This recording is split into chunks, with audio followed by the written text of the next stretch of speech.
Welcome to this video where I am going to compare my Disney Qoobo, which is a full-size Qoobo, and my Petit Qoobo. And I'm also going to talk about some projects, a project that I have completed and a project that I have in mind for my Disney Qoobo. So I've made a new coat for my Petit Qoobo that I call Foxy, and I'll show you that new coat first and then talk about the plans that I have got for my Disney Qoobo. So this is my new look Petit Qoobo. It's his cute little face. So I was so pleased with how this turned out that it's really encouraged me to start another project with my Disney Qoobo. And this project is going to involve using one of these. Don't know if you folks have seen these before.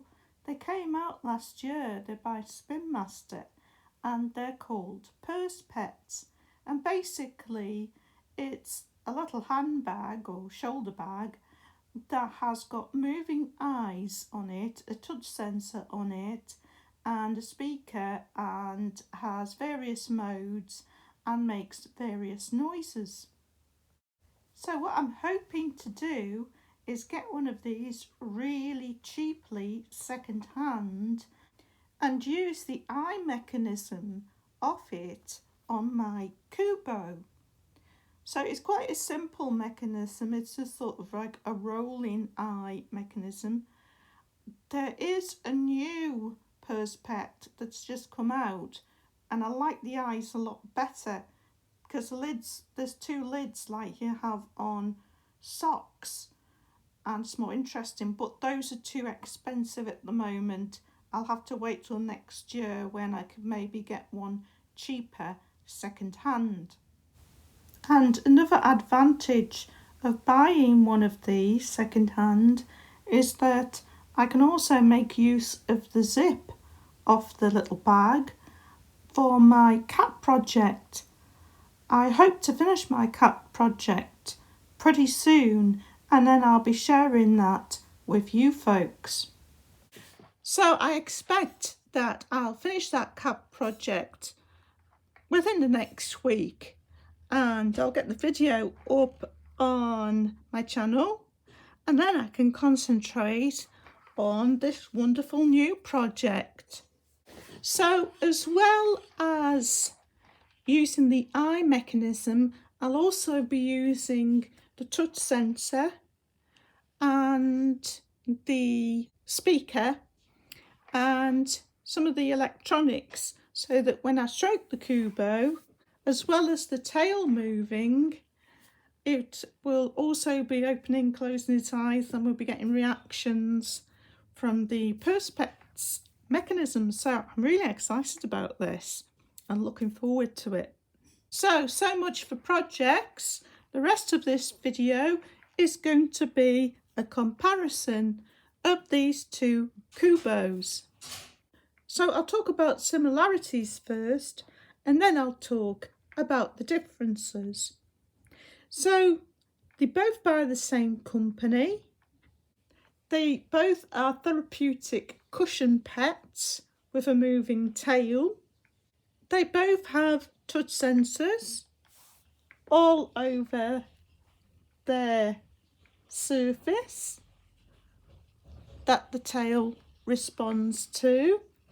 They both respond to the type of stroking.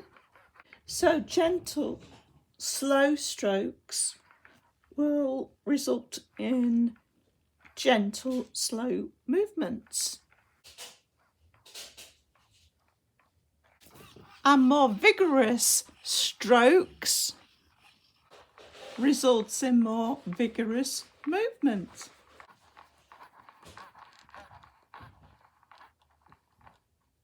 And finally, when they're not being stroked, both will occasionally wag their tails by themselves just to let you know they're there. So now I'll talk about the differences. One of the main differences is that the large Qoobo doesn't have a microphone and doesn't respond to sound, whereas the smaller Petit Qoobo does. So you've probably noticed that as I'm talking, the Petit Qoobo is moving his tail, whereas the Disney Qoobo is not moving much. And that's because the Petit Qoobo is responding to the sound.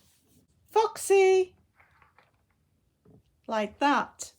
And the Petit Qoobo also responds in a different way to loud noises.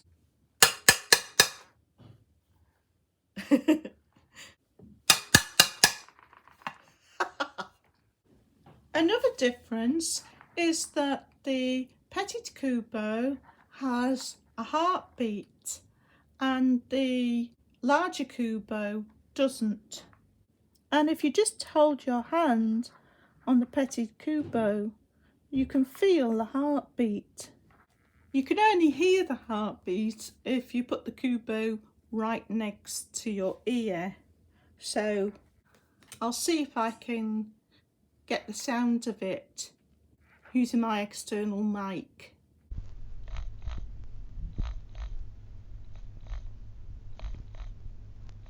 And then there's the size and price. The Petit Qoobo is a lot smaller than the full-size standard Qoobo. As you can see, when you stand one on top of the other, there's a big difference in size, particularly with the tail, the size of the tail. And because the original Qoobo has such a bigger tail, I think its tail's more expressive. It's capable of more sorts of movement than the Petit Qoobo. A lot of people I know have said they don't understand why these robotic pets don't have a face. They are literally just a round cushion with a tail. And I know some people actually find them off-putting because of this. The company that makes Qoobo has said that because they are literally just a circular cushion with a tail, it allows people to use their imagination. They're not trying to look like any particular creature.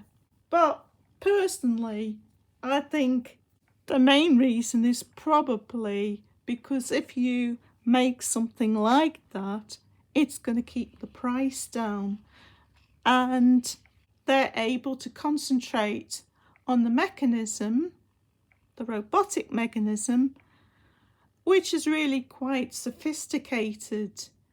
It's a long way from a clockwork toy.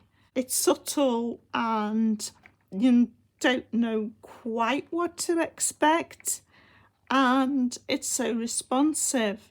And I would say on the plus side that they make actually quite a nice base to make a cover that actually does look like an animal. So the cover that I made for the Petit Qoobo made it like a little dog, sort of slightly Yorkshire Terrier like. And the large size of the full-size Qoobo is going to give me more options, because the Petit Qoobo inside the cover is full of the plastic casing that houses the mechanism and the electronics. But inside the full-size Qoobo, there's actually a lot of spare space. It's got this soft foam pad in it that can be removed, and you can see it leaves a lot of space at the front. because the part that makes up the plastic casing is really quite small. So that means when I do my project, I can actually put a battery pack in here, and some of the electronics can go in here for the eye mechanism and the touch sensor. Maybe even I could put the speaker in there. And as with the other projects I've worked on, I hope to be able to use some different materials and get some new techniques. So in the cover that I made for my Petit Qoobo, I used flocking on part of it for the muzzle and the ears, which is a relatively new technique that me and Paul have been developing. And in the cat project, I've used silicone for the pads. That's the first time I've used silicone to do paw pads. And I'm hoping to be able to try using a new material on this project, because I want to try and use latex. As we found out recently that unlike silicone, latex will take the adhesive suitable for flocking, so you should be able to flock it.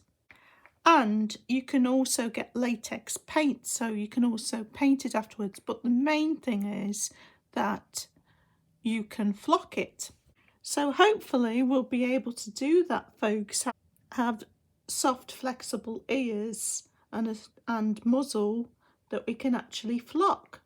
And the last thing that's going to be different on this project than the cover that I made for my smaller Qoobo is that I'm going to put some paws on this one. So I want some fat chubby little paws with paw pads on the front and the back. So hopefully that project will work out and be really interesting, and I'll be sharing that with you in the very near future. This Qoobo seems to have gone to sleep. I think his battery's run out. But that's the end of this video. Hope you found that interesting, folks, and will join me for my project in the near future. Thanks for watching as always, and see you next time.